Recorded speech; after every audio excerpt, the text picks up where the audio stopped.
Hi,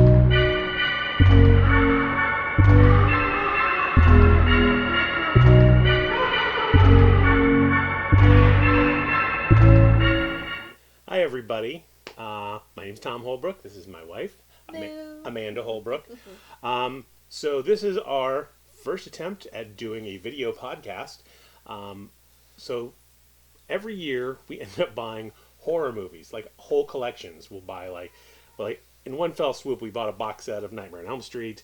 But then piecemeal, we picked up the Friday the 13th movies and the Halloween movies, but we've never sat down and actually kind of gone through the whole catalog of one of these. Every year we say we're going to. We will watch all of this one or all of that one. So this year we're going to do it. We're going to watch all of the Halloween movies. No, mind you, though, we have seen them individually, as we've grown up on our own, like separately, but we were thinking of doing them just going straight through the whole And there's run. some we might have Yeah. missed and not seen or only seen once Right. a long time ago. Yeah. Now, my history with Halloween was I think I saw it about 10 years after its initial release.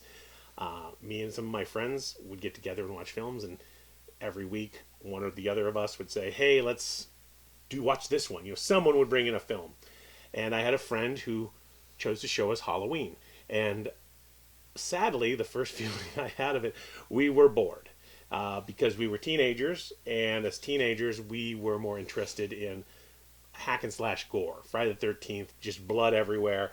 And Halloween was not that film. Halloween is not necessarily gore, which we'll get into.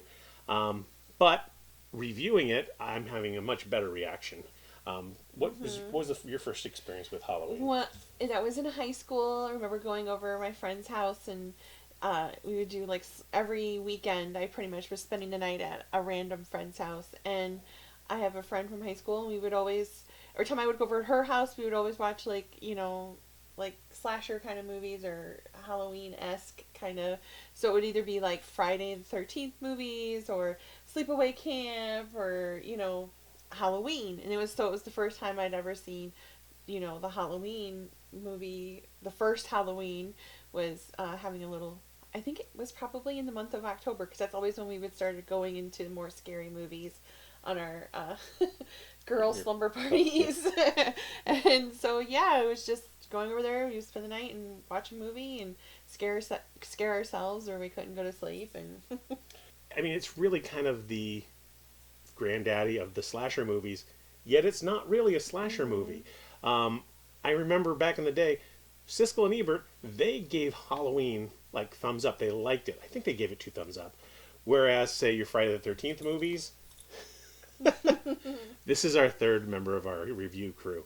The Friday the 13th movies and the other ones, they panned them. They called them just, a murder porn. And they were just disgusted with it. The first thing I noticed with Halloween is it's not that. It's more about, instead of about blood and guts, which is what I was looking for as a teenager, it is instead, it's a creeper.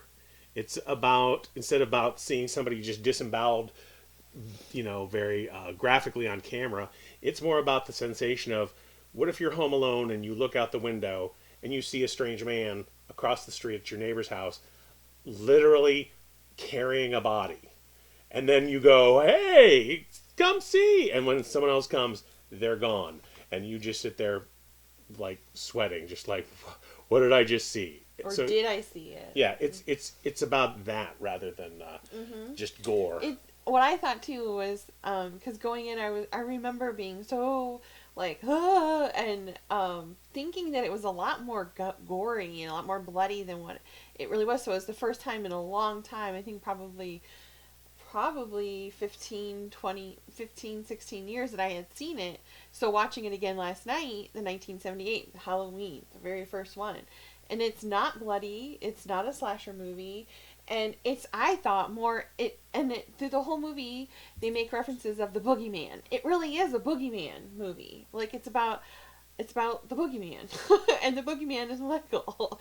And I really thought it was very interesting, though, at the very, very end, when you see the rating R, and I didn't know, because I'm like, that should not have been rated R. There was a couple shots of a girl without a shirt on, but that was just for a split couple seconds. That did not warrant, to me, I would think, a rated R film, like, stamp on it. Because there's no blood, there's no swearing, and there's just a couple of those, like, two of where you see that very briefly. And the murders are very clean. Yeah, and there are PG-13 movies that today, like, have way more than that, and they're PG-13. And I didn't realize that, because I had said that, and then Tom, clarified that there was no PG-13 then. It seems weird that it's an R, but... Mm-hmm. But it's awesome with the whole suspense. Like, it keeps you on your toes, where you're like, is he around the corner? Is he in a closet? Where is he? Or outside? Oh my gosh, is he hiding behind a tree? Is he behind a... Like, where is he? Like, it's that whole, like, pop-out factor on you. And... With Jason, it's more about, like, oh, he's there, and oh, he's gutting a guy.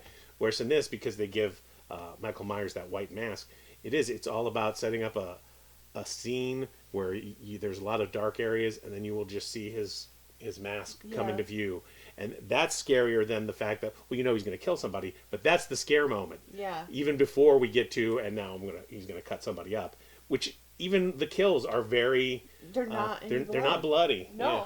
Not even when he, like, takes the knife and he puts it against that guy on the pantry door, and he holds him up. You don't see any blood. You just no splatter on him. It's just he takes it and holds him there, but there's no blood. And even when she comes into the kitchen again later, you don't even see blood. Like, there's not, like... Yeah, but that's not to say that it's not horrific. It's just it's not bloody. Yeah, that's not the concentration I don't think that Carpenter wanted to probably convey. He wasn't about, like, wanting to get the blood and that kind of shock. He wanted to more of, like, it's dread. It's that sense of dread you have watching rather than like shock and disgust.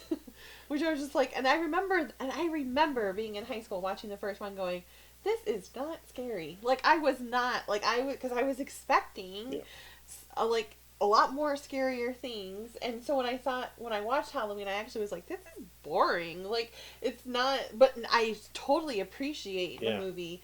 And I have a different perspective of it. It's a more mature horror film. Yeah. I'm like, wow, okay.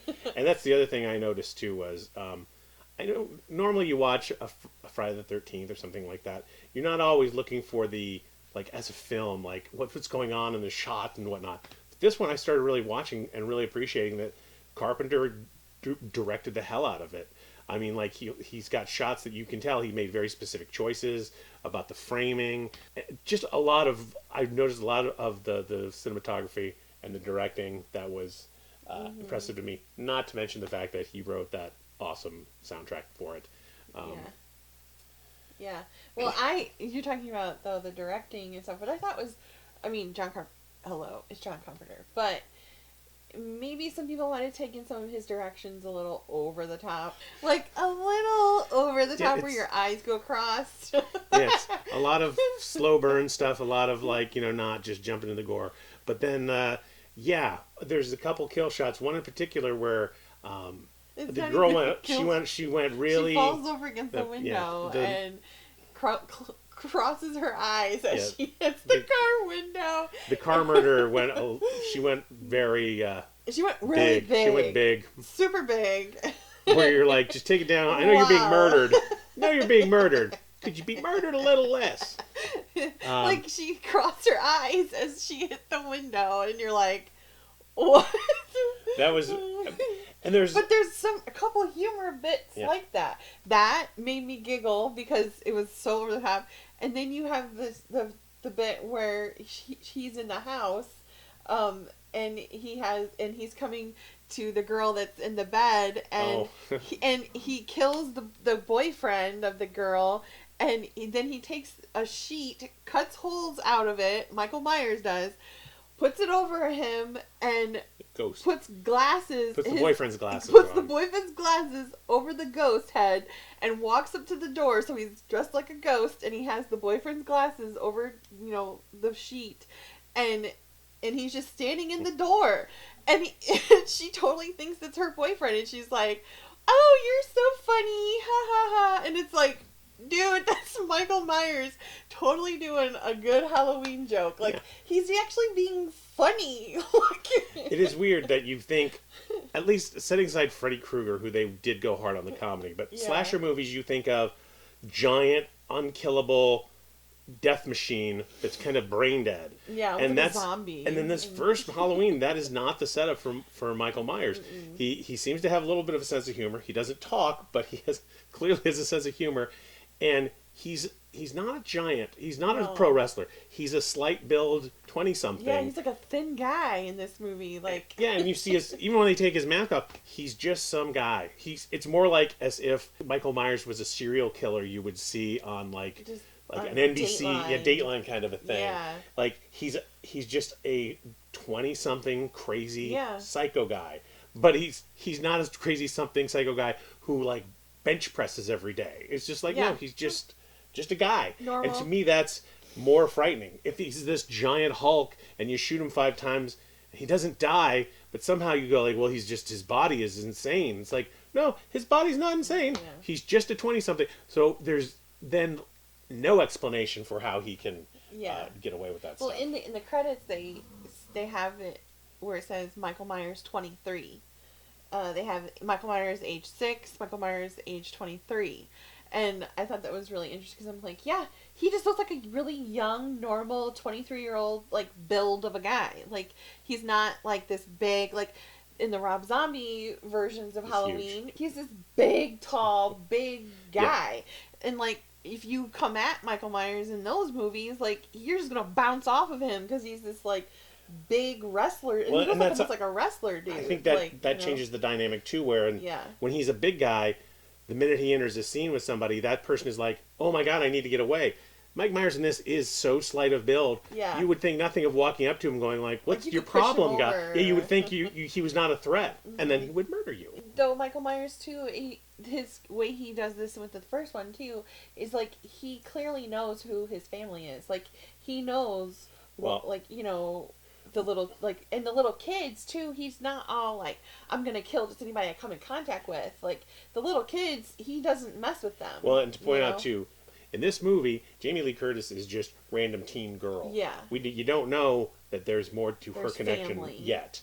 The other thing I was going to mention, horror movie or a regular movie, what I like a lot of times is when somebody can do an effect practically, where it's something very simple. And I noticed this time watching it, the very beginning when young Mike Myers goes in and he kills his older sister. The cameraman has to walk through the whole scene like he's this kid, put a mask on. Now he has to do the whole scene looking at through the mask.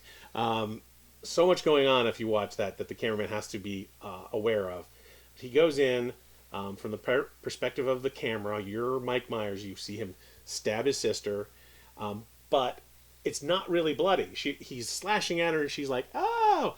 And then he looks away, and when we come back, she's covered in blood. Mm-hmm. And this time around, I was just very aware of like the fact that he stabs her.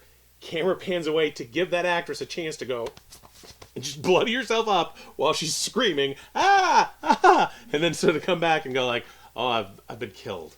And I was like, that's impressive because that's how they had to do it. It's like a stage play in a way. Yeah. And I was like, well, that's pretty cool. Yeah, it was that. The little boy out in the front when he comes out and he has his clown outfit on and he has the knife with the blood on it. And the parents are like, oh, and they're shocked because he has this knife with the blood. That earlier scene with the girl, with his sister, then you have him with the blood or the knife. That's it. There's no blood on him. There's no, it's not, footsteps following him. He's not covered in it. He just has the bloody knife. And then later, the one scene with the girl in the car, you see a brief little, you see a little bit of, him cutting her across the neck, but that's it. Which we can't forget to also mention Donald Pleasance, which I don't know why I love at the very beginning they set him up. This is weird too because this is usually in a horror film you get the killer, and that's maybe the only connection through the films, all the films. In this one you have 3. You have Donald Pleasance, you have Jamie Lee Curtis, and then you have Mike Myers. You have 3 people who kind of helm through all of these films for the most part. Does Tommy? I don't remember if he's... He might come back, but But those are three main Yeah. characters that you associate all three of them with the series. Oh, totally. So at the beginning, you have Donald Pleasance driving to the insane asylum Oh, which to make sure they do not let Michael Myers out. And very funny because the nurse who is with him, who's clearly, I'm sorry, you're hired help. You're there to help this guy. Just do what he's trying to do. And she's the voice of idiocy in the film, where she's like, really? You don't ever want to see him get out of the hospital? Yeah, he's a killer. So no. And I guess she's there so that he has someone to talk to and give exposition and opinions. But at the same time, the nurse just comes across as someone you want to slap. Like, oh, you want him to stay in jail forever. You want the murderer to stay in jail forever. Yeah. Yes, we do. We'd like him to stay in jail forever. Huh. And then they get to the insane asylum, and the patients are running free in the yard. In the rain. And it's raining outside. Yeah, so Pleasance's his Dr. Loomis character goes, stay here, I'm going to go see what's going on. And she's like, is this normal? Should they be all outside? Well, yeah, shouldn't we just drive up to the hospital? No. Yeah, no, you don't. You turn around and you drive away. Yeah, we're not going to drive up. And then what turns out to be Michael Myers jumps on the top of the car and is able to grab her immediately because she opens the window you to go. You don't open the window with a guy on top of your roof of your car. She opens the window to go, what's going on up what there? Are you doing? You're an idiot. And then he starts grabbing her, and because it needs to happen, like her foot hits the gas, the car's driving out of control. Why does she have the car in park? And if it's me, my feet are going to be positioned probably more towards having my foot closer to the brake. What kind of dancing was she doing down there that she couldn't, like, I don't understand how you go to the gas pedal, but... Well, her foot kept going back and forth, and I'm like, okay, even if her feet were doing that, while he's doing whatever he needs to do outside at the phone, you should have had your car in park. Like, you should have immediately, when he was like, okay, I'm going to get out now, and you just put your car in park so it doesn't roll. First of all, no, it's not normal that you're in an insane asylum place and all the people are outside with no help at night in the rain. No, that's not normal. I've been like, you know what? We're going to turn around and we can call from a diner like an hour away. Later in the movie, Laurie and her friends are driving into town smoking weed, and then they realize her dad, the cop, is right there, and they got to stop and talk to him. But they've been smoking weed, and they hope he won't smell it, and he apparently doesn't. But I'm like, I kept wanting him to go like, "Did you guys hit a skunk?" Because it should reek with what they were just smoking. The windows, they don't have the windows down beforehand. And then later, the dad makes some comment about there being skunks in the area, and not as a callback, but I was just like, what is with the... You should have smelled the skunk a little earlier. Maybe it might have been John Carpenter's little know. joke, like little jab joke, like he did with the Michael Myers and the sheet. And I also noticed some of these might have been intentional, others not. The fact that John Carpenter went on to make the remake of The Thing, which is classic. Oh, yeah. And the kids are watching the original The Thing on television in the movie. I would like to mention too, something I did notice was Laurie's room was very like what I would not have expected a teenage girl's room to look like in the late 70s. Well, she had an Anne of Green Gable-esque straw hat hanging on the wall, which I'm like, okay. There were no like really music posters or movie posters, yeah. And like when you're a teenager, she's in high school, like you're gonna put like your favorite like bands and stuff up on the walls, like. And then the question is that because they were dumb, or is it because they moved? No, because it doesn't date the film then. Yeah. Although you end up knowing it's dated, but at the same time. But then they supposedly did move too from the one house where the. But you don't know that. I know, yeah. Well, yeah, you do, because the murder happens in the beginning. But you don't know that she's his sister. That's true. I also noted for weird bedroom setup when they have the obligatory sex scene, which I believe P.J. Souls and her boyfriend are in their friend's house. So I'm not sure. I'm pretty sure it was their friend's house. I'm not sure whose bed they used. I was just thinking maybe it was the parents' bedroom. Whoever's bedroom it was, they had a jack-o'-lantern in their bedroom. Yeah. I don't know. Who puts a lit jack-o'-lantern in your bedroom? Unless you're like 7, maybe. But what adult goes, it's Halloween, let's put the jack-o'-lantern in there. Okay. but then it does serve the scene in that like they're doing it and there's this and it's presence Halloween, kind of watching them. And it makes you think, like, it reminds you, this is Halloween. It is. You know? If you're not thinking about it, it works. But the minute I think about it, I'm like, it's weird. Why? Why would you put that on the nightstand? Yeah. It's odd. Odd choice in that town. Yeah.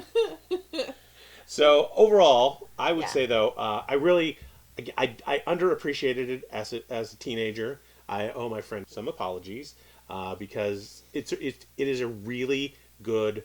It's not a slasher film. It's a boogeyman movie. It's filled with dread rather than with gore. That's what I'm the main takeaway.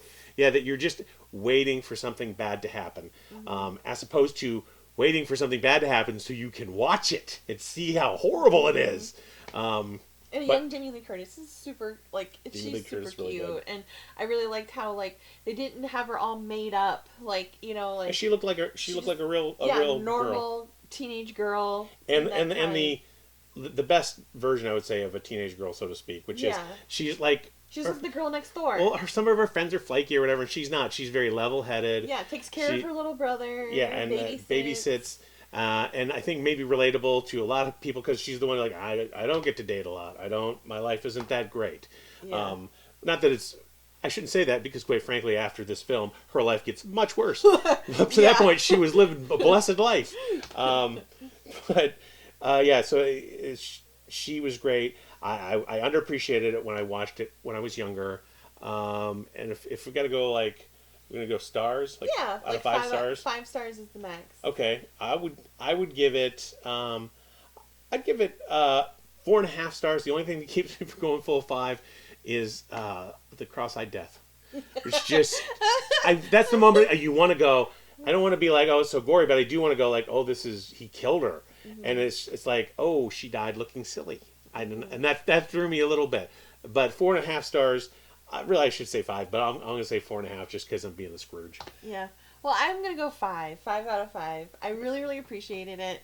It was really well done. Again, like, it's not a lot of, like, gore, not very visually scary, but it has that, like where you're holding your breath, like, is he around the corner? And with that same girl that drew you out of the movie that caused you to have the 0.5 star was the same death, though, that I kind of appreciated because when they had her keep going out to this, like, outside laundry room to do the laundry, there was this door that was on the side where the washer and dryer machines were, and I kept thinking, he's in there.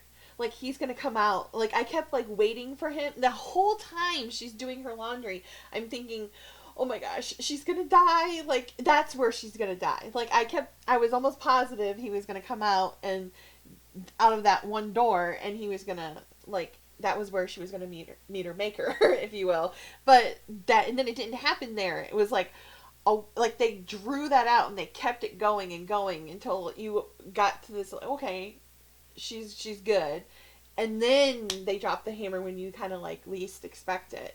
So she was a little over the top, but I really appreciated that first scene, like, of him, you know, like killing one of her friends. So I'm gonna say 5 out of 5. I appreciated it. I think it was really solid, and it was like I appreciated a good solid Halloween movie. So, and to go through because we're gonna try to go through all of these. So we have Halloween 1, Halloween 2, which is kind of a part 2 to the first Halloween. And then we get Halloween 3, Season of the Witch, which is the non-Michael Myers film. And then you have like kind of a trilogy, 4, 5, and 6, where we return, but Laurie's missing, but it's her daughter that's involved in it. And then we get back to the H2O, the next one, which was about a reality television or something. And then, I believe after that, we go back to we're rebooting everything again. Yeah. And it's like, Laurie's back. It's Laurie's back, but remember that last time we saw Laurie? That didn't happen. We're onto a new continuity. And I think that's the last one. There's supposed to be, I think, 2 more coming, but those have not shown up yet. So, and then we could also go and hit the Rob Zombies at that point. But at this point, we're mainly trying to get those John Carpenter, the original run. And then we can circle back to the madness of Rob Zombie. And Maisie, how many beans do you give? Maisie's here. Maisie wants to give her beans. How many? How did you rank it? How did you rank the movie? I think she agreed with Mom. You agreed? 5 out of 5 beans. She ranked it not kitty appropriate. All So right. that is our review of Halloween 1. And we will be back once we have had a chance to watch Halloween Part 2. Thanks for watching. Bye-bye. Oh, leave a comment below. I guess you're supposed to say that. Yeah, So leave a comment. leave a comment. Let us know. If, Hit the like what you button and think. the bell. Be kind. We're new at this. Thank you. Bye.